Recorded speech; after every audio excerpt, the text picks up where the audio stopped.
I feel like I often come into this state where I get angry and I know that I need to, punch a pillow to get under to the grief. And Yep. I feel like physically unable to feel almost. It's like Yep. I'm in my mind that I tell myself, feel. And, I really, it's almost physical, like I'm up here and and I feel the moments where I get to grief, I don't feel afraid in that moment. Like I know it can almost be nice. Yep. But So I seem so unable to get there. Yeah, so let's look at that. Because it's important to understand the general psychology of most of us in the way that we handle emotions, right? And this is a very common thing worldwide, so we just need to look at the general reasons why we revert to anger. Why is anger present? So the very first feeling you described was, I need to feel my anger, I feel I need to feel my anger. Is the first feeling, though, numb? Are you saying numb? When you go to even feel anger, you feel like I can't? Is that what you were saying? Or you're saying it's anger? I guess it's both. It's sometimes started as anger and then... Yep. Well, numb is above anger, so let's look at this. So we go either numb or we start getting angry. Why do we get angry? Because those things Addictions. are not getting met. Right? So there's addictions.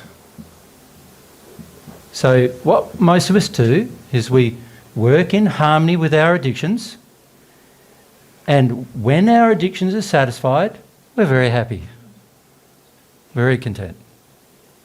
We don't get angry ever. It's like every time you want a coffee, you get one, you're happy. But when you want a coffee and you can't get a good one, how do you feel then? Not very happy. Like, this is crap. We get unhappy whenever our addiction's not met. So anger is a method that we use to tell the world and ourselves that we're not happy with our addictions, getting not satisfied.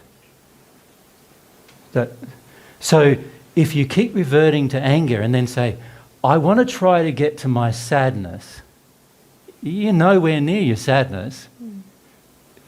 What you're nearer to is your addictions. You need to feel some of them. You follow? Yeah. Why am I angry? It's because I want power in this moment. So anger is like a power construct. So it's all about power. To get back my addictions, to get my addictions met again. Yeah. That's why I get angry. So numb is just going, I'm sick and tired of my addictions not getting met, so I'm just going to give up. You follow? Yeah. Complete apathy. Yeah. Right? So that's even above the anger. That's, rage. And instead of expressing rage as rage, we're expressing it as I'm just going to go like floppy now. You see it in a child a lot when a child is restricted. I don't know if you've ever tried restricting a child. When a child's in a state of rage and you restrict the child, it will either go down into its addiction and down further into its fear and sadness, or it will go up into numb. And when it goes up into numb, what it does, it just goes, just flops on the ground. You know what I mean? And you can't lift it up and you can't pull it. And the purpose of it is rage, but not being expressed as rage, being expressed as, like, I'm not going to do anything anybody wants, but I'm also giving up on myself and my desires and my addictions as well. Does that make sense to you? Yeah. So when our addictions are getting satisfied, we're really involved in meeting them. And initially when they are not met, we get angry. But when they're not met many, many, many times in a row, then we start going numb. You follow? So you need to understand the psychology of why we go numb and then why we get angry. All right. So now I know that, the question becomes, what's under my addictions?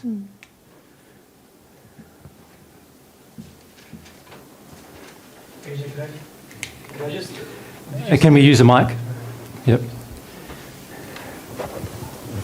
When you don't get your addiction met enough times, you start getting numb. Yeah. When you're a child. Yeah. Well, you see, as a child, there's two potential responses you'll take as a child. One response is you do the angry thing, and mum and dad respond to it. So you know, most parents are like, my child's there flopping on the floor in the middle of the supermarket. What do I do? And so what they do is they go, oh, the child wanted a lolly. I'm going to just give him a lolly. Be done with it. Now, the child in that process learns anger gives me results. Anger gets me back into my addictions. It gets me what I want, right? Anger is a tool to do. So they learn that. But let's say the parent doesn't do that. And let's say the parent decides, no, I'm just not going to give them anything, right? Or even worse, let's say the parent decides that they're going to punish the child every time they do it. So let's say they smack them. So violence towards the child every time they do it. What will happen is the child will give up on its addiction and go numb, right, as a way to handle the situation. They still aren't dealing with any of their fears or, not allowed to feel any of those generally, and so they don't deal with them, and so they stay in that state, right? So usually when we respond with addictions, we're responding either in anger or going numb, and for all of our addictions, there are some that you'll have a tendency to go numb straight away, and there's some that you'll have a tendency to just get angry all the time, right? And numb is also like apathy, like numb. Stoic is also numb. Stoic, rigid, I'm not feeling anything, numb. And these kind of things are expressions of rage, which are what are called self-referred. In other words, they're put upon myself rather than upon the world. And at the same time, the addictions themselves were already trying to help the kid from avoiding the causal feelings. That's right. The reason why the child is already in the addiction is because underneath the addiction are the fears, and as a child, they are your parents' fears. So that's why it's complicated as a child, because you're often feeling your parents' fears, responding to your parents' fears, responding to their inability to be sad, responding to their shame, responding to their guilt, responding to these other things, but then on top of that, you're not allowed to. Because every time you do as a child, the parents get a reminder of themselves. It's a reminder to the parent that those feelings are in them, and so they don't want that, so they try and stop you, right? And they use all techniques, most of which are seemingly benign. So give them a bit of food, give them a bit of this, give them a bit of that. Look at the a bit of telly, yeah. Look at the bird outside. Yeah. Like all sorts of things. Distraction. There's all sorts of methods that parents use towards children while they're growing to distract them and get them away from their feelings, right? And we as parents have become adept at that because we became adept at it as children ourselves. Right? So we become adept at this process of avoidance. So you could also say that there are other things, aren't there, like distraction? Which is sort of like an addiction, isn't it? Yeah. That we continually engage. Yeah. So they're all related to addictions, yeah? And if you understand that, you can go, right, inside of me are feelings. Inside those feelings are, I want my addictions met because my addictions cause me to cover over all of the things I don't want to feel. So what are the things you're afraid of feeling? See, if you're not afraid of feeling them, then you won't use an addiction. Can we turn off, please? Does that make sense? So here I am. I'm in my fears, and these are all the things that I don't want to feel. And all the things I feel I can feel, I'm not going to have many addictions about. Now, an example of that is most of us, when you're happy, you're happy. And you're happy to feel happy. You don't want to stop yourself from feeling happy. And in fact, many of us are quite addicted to being happy, and so we use all sorts of techniques to stay happy. But when it comes to sad, you're not happy about feeling sad because you're sad, right? And you have all sorts of ways of avoiding sad. And those ways you use every single time. And if one of them doesn't work, like your addictions don't work, then let's revert to some rage. That might work. And if that doesn't work, let's go floppy and numb and let's be all apathetic. And if that doesn't work, distract myself with, there's a bird. You know, like, not that birds as an adult, they're probably, you know, it's more like Where's my phone? There's a woman bird. You know, like, it's more like that. But the trouble is, we distract ourselves with so many things because we're just afraid of some feelings, right? The reason why we're so afraid of feelings is because we've grown up in a society that's terrified of feelings. And it's evident everywhere in society because all you've got to see is a child crying and everyone's in a panic, or an adult crying, everyone's in a major meltdown and they want to give them pills, right? Because they want to stop the feelings. Because not only are we afraid of our own feelings, but we're afraid of anybody else having a feeling as well. Who knows what they might do if they have a feeling. And so we're afraid of, there's this general, and we talked about it in a group in, I think it was 2016, where we did some assistance groups, and they are on video on our website. But we talked about it as the general, all-pervasive, overriding feeling that most of society has now of terrified of emotion. Terrified of hard emotions like sad, shame, guilt. We're terrified of these difficult emotions. And as a result, and also, by the way, none of you have ever been taught how to feel them in a positive way. In fact, if anything, you've all been taught how to be unloving about them, right? You've never been taught how to lovingly go through a difficult feeling. Most of you have no confidence you can even do it. Like, you think it's going to be the end of the world, the end of your life, if you do it. The majority of you have no confidence at all in it. So here I am in this fearful state. I'm terrified of feeling my feelings, and underneath of these fears are all of the emotions. And by the way, they're not just emotions. Many of them have become so solid in us now that they are beliefs, things I believe, right? So just